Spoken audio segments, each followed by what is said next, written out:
It's going to be Frank Knapp with the president and CEO of the South Carolina Small Business Chamber of Commerce. Mr. Knapp.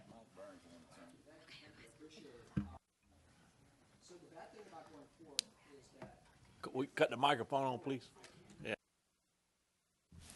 Yes. So the bad thing about going forth is that typically the three people in front of you have said something you're going to say. The good thing about going forth but going after lunch is that maybe your short-term memory, like mine, needs to be refreshed.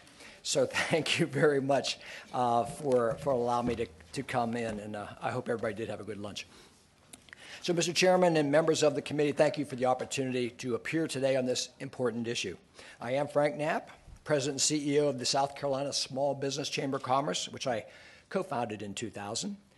We have long been strong advocates of growing our local economies that have struggled to lower their unemployment rates. So those involved in this issue that cite creating jobs as their goal, the Small Business Chamber shares that goal. Last year, representing the South Carolina Small Business Chamber, I also co-founded another organization. And I also serve as president and CEO. It's the Business Alliance for Protecting the Atlantic Coast, or BAPAC. Today, that organization represents over 41,000 businesses and 500,000 commercial fishing families from Maine to Florida.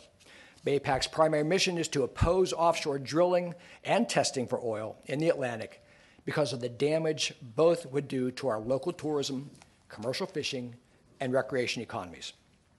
I'll address our concerns about drilling in a minute, but I do want to visit again something you all talked about extensively. So let me talk about the exploration for oil. Of course, we oppose the exploration for oil and gas in the Atlantic. After all, if we don't allow for the exploration for oil, there will be no offshore drilling. We've already had that conversation. Some of you might subscribe to the belief that there's no harm in just seeing what's out there. The specific technique for seeing what's out there, as we've already discussed, is called seismic air gun blasting. But we oppose seismic testing, even though we are confident that the results will show oil and gas reserves that would not justify oil companies spending billions of dollars to drill and developing the onshore infrastructure that would be needed for offshore drilling. The reason is that seismic air gun blasting itself threatens our local economies. Let me describe the process. It's already gone over a little bit with you. Let me describe it again. Seismic air gun blasting is an old technology that blasts extremely loud sound waves miles beneath the seafloor in a hunt for oil and gas deposits. Under just one permit, seismic testing can go on for up to 1 year. And there are five, as you've already heard, 5 different companies wanting permits to do this testing. And we are all on hold waiting to see what happens with those. A seismic vessel can tow up to 96 air guns that can cover an area 21 times larger than the National Mall in Washington, D.C. These blasts are repeated every 10 to 12 seconds and can be heard for thousands of miles underwater.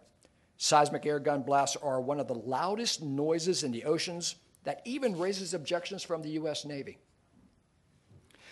You might say it doesn't matter if we cause hearing impairment and physiological and behavioral changes and even death to over 138,000 marine mammals that depend on their ability to hear, to find food, communicate, navigate, and find mates.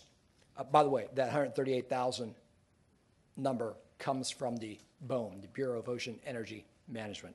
The federal government has estimated that up to 11,748 bottlenose dolphins could be injured, and possibly over 1 million would have their migration, breeding, feeding, and other behaviors disturbed from a year's worth of seismic testing. An employee at that agency, BOEM, told me privately that the mitigation efforts that they have prescribed in the past are woefully inadequate. The impact on our whale and dolphin tourism industry will be devastating if this is allowed to happen.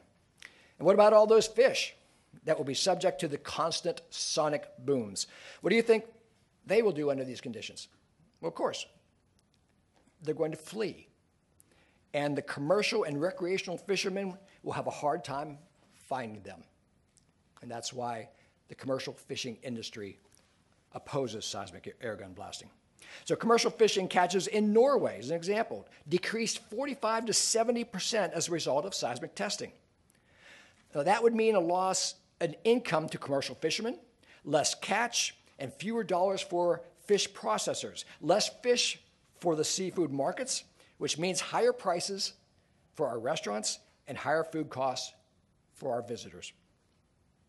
Research has also shown the harmful impact seismic airgun blasting has on the development of and mortality of squid and scallops.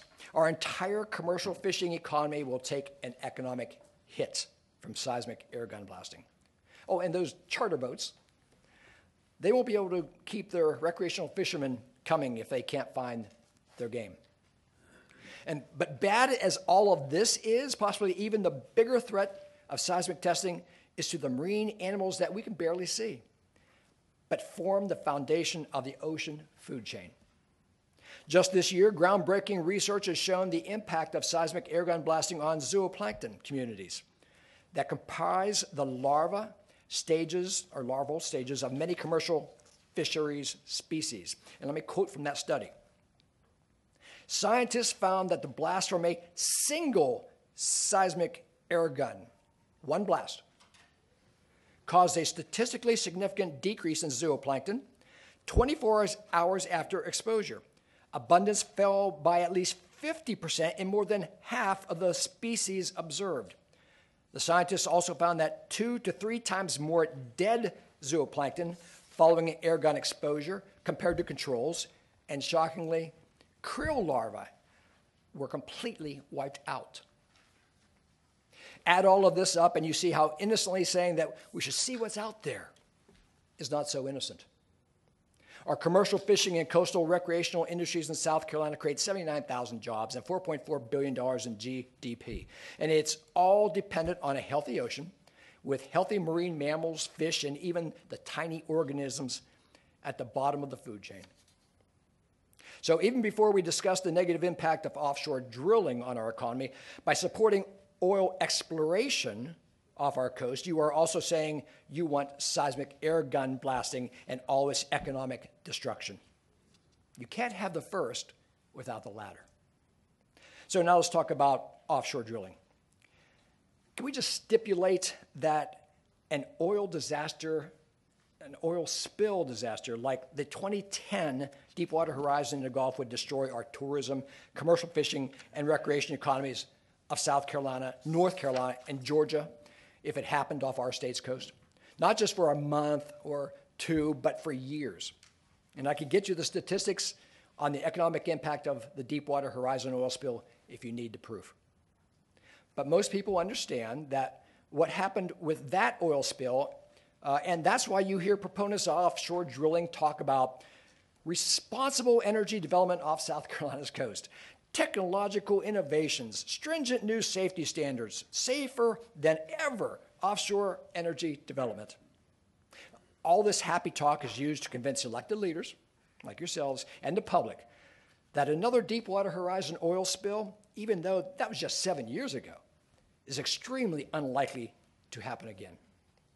I don't know if any of you of the committee have ever talked to top BOEM officials. That's, again, the federal agency that will make the decision about offshore drilling and seismic testing. I have. I've met with them several times. And I specifically asked them the last time I met with the director who's in charge right now, acting director Cruikshank, if technology improvements will make offshore drilling safe for oil spills, or safe from oil spills. Well, they said that technology is always getting better. No new technology will ever be 100% effective in the prevention of oil spill incidents. All the infrastructure gets old. There are oil spills in the Gulf and the Arctic going on all the time. There are oil spills off California coast where they haven't been able to do any new drilling for decades. And I think you've already heard that just a couple weeks ago, the largest oil spill since Deepwater Horizon took place off the coast of Louisiana. The bottom line is that every oil rig and the needed infrastructure leak. The only question is how much. Add to this the fact that data from another federal agency, the Bureau of Safety and Environmental Enforcement, shows that about 20% of all outer continental shelf oil leaks and spills are due to human error. That's what happened this month. Again, you heard this earlier, in Louisiana, when an oil platform exploded with 7 injured, 1 missing, presumed dead, all due to cleaning chemicals being used on the surface of the oil rig platform. That is the future of South Carolina's coast and for the entire Atlantic coast if those who want to create a few jobs by promoting offshore drilling and establishing an oil industrialized zone in our state are successful. What I find surprising is the willingness of some to trade off our vibrant tourism, commercial fishing, and recreation economy for the hopes of creating a few jobs. There's not one community along our coast that wants to trade its economy and lifestyle to become an oil industrialized zone. If inland communities like North Augusta and Taylors and Woodruff and Blacksburg were on their coast, I guarantee you that every one of them would oppose offshore drilling and seismic testing. Maybe those who advocate for drilling have no experience with what the industrialized Gulf Coast really looks like. And that's what makes the 2015 opinion editorial by one of our own, Senator Chip Campson, who has firsthand experience with looking at the Gulf Coast from offshore, is so important. He wrote, I quote, "I have observed firsthand the land-based infrastructure necessary to support offshore drilling. It is not a pretty sight. It is extensive, dirty, and highly industrial. There simply is no place on South Carolina's coast appropriate for this kind of industrialization." But that's okay if that's what Louisiana and the Gulf Coast states want. But it probably was an easier decision to accept oil industrialization for Louisiana. They don't have a Grand Strand or a Folly Beach or a Hilton Head. So I've never been to the Gulf Coast, Louisiana's Gulf Coast, to see what that looks like. So I Googled it. I did a Google search for Louisiana beaches, and as you heard already earlier, this is what I found is the most famous beach there in Louisiana is called the Grand Isle. And here's what the description was. Travel 2 hours south of New Orleans, through the swamps and into the barrier islands, and turn left just before the road ends. You'll soon find yourself on Grand Isle, a tiny oceanside town, the most famous beach in Louisiana. And no offense to our friends in Louisiana, but their beaches shouldn't be even mentioned in the same breath as our South Carolina glorious moneymakers. When they have an oil spill off the coast of New Orleans, the tourists just keep rolling in to Bourbon Street. If we would ever have an oil spill off our coast, the tourists would stop rolling in to our beaches. The fish would stop rolling into the nets of our commercial fishermen. The dollars that support our coastal economies would stop rolling in. The bottom line is that allowing offshore drilling in the Atlantic equals oil washing ashore, all at once or in the form of small oil balls continuously. Someone recently told me a story, true story, about a young woman they saw on a beach in California, and when she stopped to take her kids out of the beach, she had to stop and wipe their feet to get off the tiny balls of oil. Offshore oil drilling will inevitably foul our pristine beaches and coastlines. The only question is how much oil and what will be the cost to our economy. There can be no harmony between offshore drilling and our robust economy. They are incompatible, and this is a forever decision that can never be undone. But again, those who want to have an oil industrialized zone in our state to create jobs are well-intentioned. They are just wrong on how to create jobs for some of our communities. They are still subscribing to the old school belief that we need a big out-of-state industry savior to create our jobs. While it is good when we do land a big corporate entity from our state, but that takes a lot of time and millions in incentive money. And it doesn't help the other areas of our state that need to grow their economies. I know Senator Goldfinch isn't here. I understand he's away, but he did testify the other day up in Congress on this issue. And he was concerned about jobs for Andrews and Conway. But we can get jobs to Andrews and Conway and all those other rural communities without destroying our vibrant economy. We can peel off just a little bit of money. We invest in recruiting big business and help local rural communities with developing a strategic plan to grow their own small businesses and then help them work those plans. We can help our communities create jobs, not just a lucky few who benefit from a successful big business recruitment. We at the South Carolina Small Business Chamber have been preaching this message for over a decade. We already have an all of the above energy policy in this country, and that includes offshore drilling for oil. But that doesn't mean we have to have it here. That is not who we are. That is not the legacy we want to leave for our children, grandchildren, and generations to come. It is a forever decision, and I'll be happy to answer any questions you have. Representative Hewitt. Thank you, Mr. Chairman. Thank you for your testimony. Since you represent small business Chamber of Commerce, when an oil spill happens and it impacts an area, how does that area, I guess, cope with the oil spill? How does it recover? What are the recourse for the businesses that are hurt? Along the coast, say Myrtle Beach is expecting 17 million visitors this year. It's a huge economic impact to the state, tax dollars and all. So if there's an oil spill, the oil doesn't have to be on shore. All there's got to be is a report that there's oil spill and the phone's going to be ringing.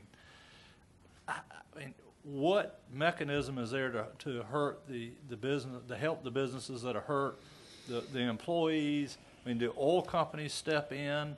Do they insure themselves? What is that process? Well, we're going to shift the jobs from people working in the tourism industry to cleaning up oil. That's what they did down the Gulf. That's what happens. And it doesn't have to even wash ashore. It doesn't have to be anywhere near you when it washes ashore. Exactly what happened in the Gulf. People canceled their reservations as soon as they knew. All along the Gulf, all the way to Florida, because they're not paying attention to exactly what's going on. All they know is that oil is going to be somewhere on the beach in that area. So if that happens, you can see that number of people in Myrtle Beach. So there's no mechanism to help the property owner that lost that reservation. There's no to help the rental management company that did that, to help the support businesses to those, to help the restaurants whose business will be down. I mean, there's not a bonding mechanism by the oil companies. What is that process? Well, it's interesting you say that, because those were actually the comments that we made when we submitted our comments to BOEM and the National Marine Fisheries Service, that there is no mechanism other than what the Gulf had to go through with lawsuits. They're still going on. The payout is still going on down there. Their situation is better. It's not complete. So no, there's no fallback position other than going to court if that should happen. Now, should there be? Absolutely. If we would ever want to allow either seismic testing to go on or offshore drilling to go on, the feds ought to say to those entities, you figure out what happens when there's a problem. What is going to be the economic consequence to businesses that you have nothing to do with? And if you harm those businesses, you're liable. We don't do that. But we should do that. It's like if you have a business and you do something to hurt the business right down the street, you can be liable for that. Well, but that's never happened with seismic testing or offshore drilling. You had to go to court. So you're asking great questions. By the way, I do have the three comments that we've submitted, one early on to Walter Cruikshank, who's the acting director of BOEM, back in July 5th, where our comments regarding the proposed seismic testing permits, and then the final one was to BOEM regarding the 5-year plan. So I'm going to leave those with you, Joni. But we cover all that. And when I called Mr. Cruikshank, shortly after they were going to release or ask for commentary on the seismic testing, and I said, Walter, I said, has anybody ever said to you, what are you going to do for the businesses who are harmed and don't get any benefit from this, but some international seismic company. It's going to make millions on the backs of local businesses. He said, well, nobody's ever brought that up. Give me some information. So based on past history, when you studied in Louisiana or anywhere in the Gulf when they had an oil spill, basically it was up to the individual homeowners to litigate, to try and recoup damages, and go through the court system. Well, that's certainly what happened with the Deepwater Horizon. Okay. Yes. Unless the oil company is willing to set up a fund, which I think was done. But in general, no. Small oil spills, there's no vehicle for taking care of the economic damage it causes to somebody else. Okay. All right. Thank you. Thank you. Representative Chumley. Thank you, Mr. Chairman. Mr. Knapp, do you live on the coast? I got here a little late. I do not live on the coast. You don't? No. You live in Columbia. in Columbia? Okay. Yeah, I think I probably knew that. But just wanted to try to make a point. Like, I know. I also want to take issue with just part of your Sure. statement here. It puts your mind at ease, as far as I'm concerned. Okay. I noticed you mentioned Woodruff in here, and several other small communities. I tell you what, I was getting a little creative there. I was looking for where you live. Well, well, that's why I want to put your mind at ease. I don't live on the coast either, but I have aspirations. Someday I may be able to. Okay, all right. And so I just want you to understand that although I live in one of these communities that you live here, that I'm not terribly offended by that. But except for this statement I'll make here that South Carolina, I represent District 35, Greenville-Spartanburg counties, which I've said, but I represent South Carolina. I love this state from one end to the other. And although I don't live down there, and these people that are here, some of those are inland like that, I will tell you that in this issue, I will do kind of like I do on all these things. I agonize over them to try to find out what is best and what I think would be best. And although I'm in District 35 up there, I represent South Carolina, the whole state. And I think that I could probably speak for everybody on here, that we're all looking at it as a South Carolina issue and not a coastal issue. I hope you understand what I'm trying to say. Sure. Thank you, sir. Well, thank you, sir. I appreciate that. Yes, sir. Anybody else? Thank you, Mr. Chairman. How do you feel about the windmills offshore? Wind energy would be great. We need to move in that direction, and we probably will when North Carolina gets up and running. We'll probably look at that and say, we can do that. We have some great areas for wind off the North Myrtle Beach area, and it's probably coming. Okay. It's How do you come. feel about if there was a testing, like I asked the kind lady with soda, if there was a way to test and not harm any of the animals as we've been told that it would do? Well, how do you feel about it? I agree with Peg. And in fact, if you do take the time to read my comments regarding seismic testing that went to the National Marine Fisheries Service, you will see that we actually have recommendations for each of our concerns. We have recommendations of how they can fix the concerns, and you just hit on one of them. There are potentially safer ways of testing for oil, but it's interesting because they're there.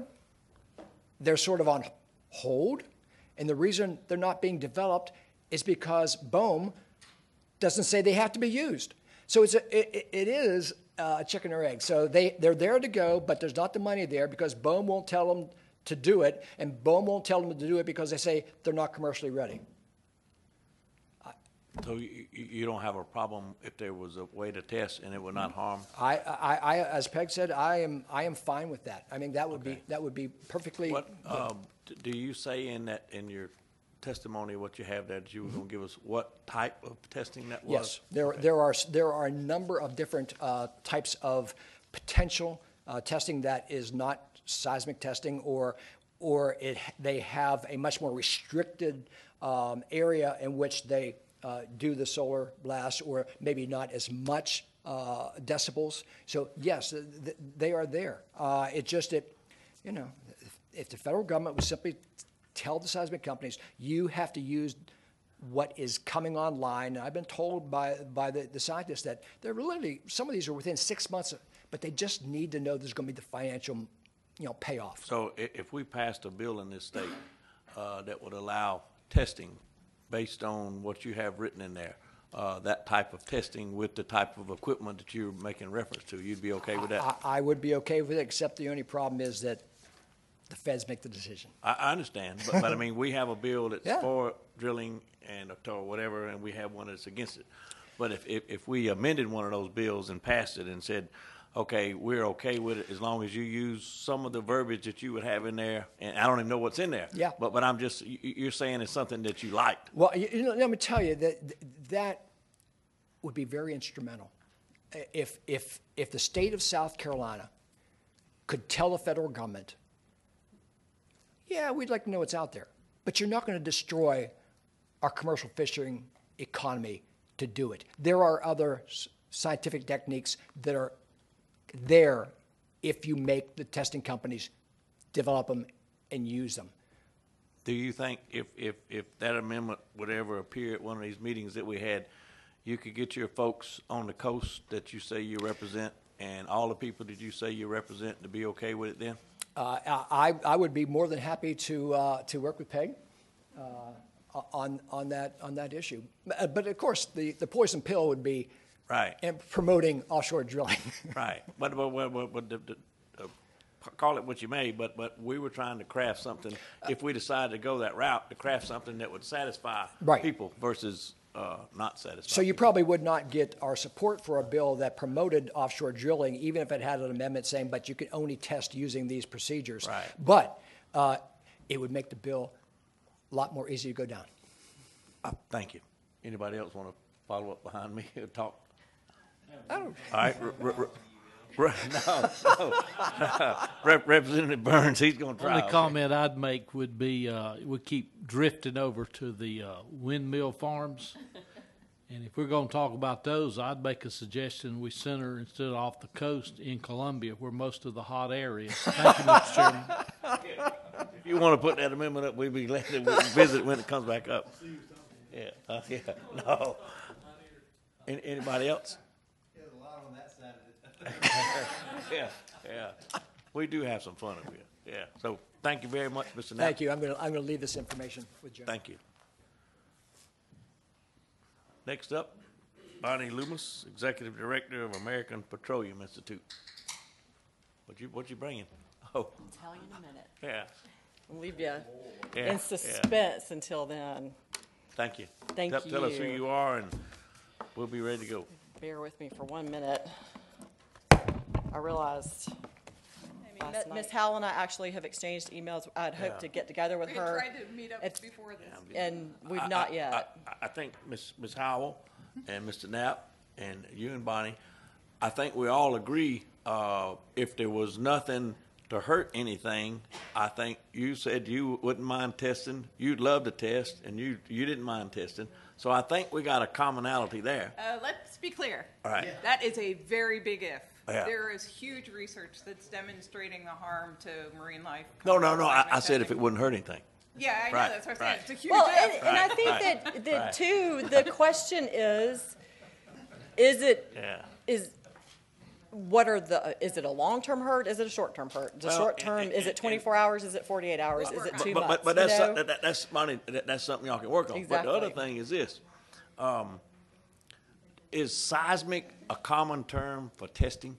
Yes. So Seismic surveys. all right. So, but is every testing, no matter if you tested, no matter what test it is, it's going to cause seismic? No, Or no. that's just one test. It seemed like that's the Coke. Seismic error. Everybody's drinking a Coke, but it might be a Pepsi or it might be whatever.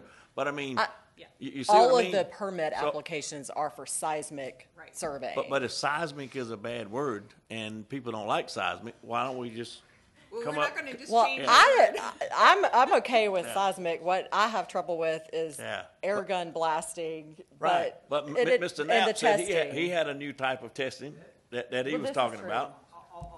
I agree. Look, let me, if you don't mind. Yeah, we'll get you all up here. We got the choir now, If we right? can get the petroleum industry, All right, look at that. Everybody a take a photo picture. op. And Y'all take a picture of that now, right? if we can get the petroleum industry to agree to force the technology to come up with a testing procedure that has very minimalistic impact on marine life. And if we can get the industry to tell BOEM to require only one exploration that everybody would have to share instead of 5. five of them for a whole year, we'd have something to talk about. Well, I think the three of y'all, and bring your cohorts and everybody with you, and sit down and try to work, Well, work and something out. I mean, and I'll tell them the same thing, that I have lived on a 130-mile stretch of Interstate 26 my whole entire life. Except for this brief period of time when I was an infant in So Florence. don't bring up paving now. We Charleston, DOT, Columbia, right? I'm not going to talk about roads. But I'm not going anywhere. No, I know. And y'all aren't going anywhere. We're not going anywhere. No, sorry. We want to be here doing this the South Carolina way. It's the way we did it with the solar legislation, and I am committed to the extent possible. I mean, the first person that I met with when I took this role was Hamilton Davis with the Coastal Conservation League, with whom, even when I was at Duke Energy and with the Solar Business Alliance, we're able to sit down at a table and come up with what fit us, what was just right for South Carolina. And, you know, the challenge here is that the authority doesn't rest here. That's the challenge. Right. And so to the extent I can contribute to conversations with industry, I am committed to doing that. I have an idea. We have All right. a bill for it, and we have a bill against it. And we can't do anything until we come back in 2018. So throw them away. Why don't y'all come together, and if we want to schedule a meeting to sit down again with us again, come up with something that we can come up with as a state to at least show the United States government and BOEM or whatever, this is what we agreed on in our state. And it might be something different that's never been done in any state before, but at least maybe we could have a piece of legislation that says, we'll welcome you if this. Maybe. But I mean, you know, we can only wish and pray and hope that something could be worked out like that. But I mean, we got a great friendship here. And I've been in situations where nobody liked each other, but we finally come out with a bill that we all liked, and we passed it. So, Well, but this situation, at least we're getting along. Absolutely. So, thank you for your testimony. Thank you and you and you. I will let everybody know we're trying to come up with a date for the next meeting, which will be, we're going to invite the public to come speak, and we're going to have one more public hearing. It'll be sometime in December, and Joni will be notifying all of the date and time. We know that all the mayors and all the coast people have expressed an interest in coming and testifying, so we encourage anyone here who wishes to testify again to attend our meeting, and y'all might notify your stakeholders or whatever that they would be welcome to come and speak. And the committee members, we will plan a long day for that day, but we want to be able to hear what everybody's got to say. I think we have swapped a couple of dates around, and it'd probably be the latter part of November 28th or maybe December the 7th, November 28th or December the 7th. And we would start in the morning and then break again to come see what we can do. You know, we want to do what's right, and I appreciate all the input and listen to everybody. And I don't think there's a first person sitting up here that wants an oil spill on the coast of South Carolina. No one wants that. But this is Bill's opinion. I think if we don't know what's out there in a kind, gentler way, that's just what I'm thinking. I mean, I like knowing what's in my pasture. I like knowing what's in my kitchen to eat. I like knowing what's in my refrigerator. I just think if there's a way that we could come up with something that we can live with, I think that'd be something that would be good for all of South Carolina. Because I mean, it's just something that we got to meet on and come up with something that we can try to be happy with. And I realize we can't make everybody happy, but I want to make my folks on the coast happy that are members of this committee and all of South Carolina. So, anybody else? Thank everybody for being here, and at this time we will adjourn the meeting. Thank you.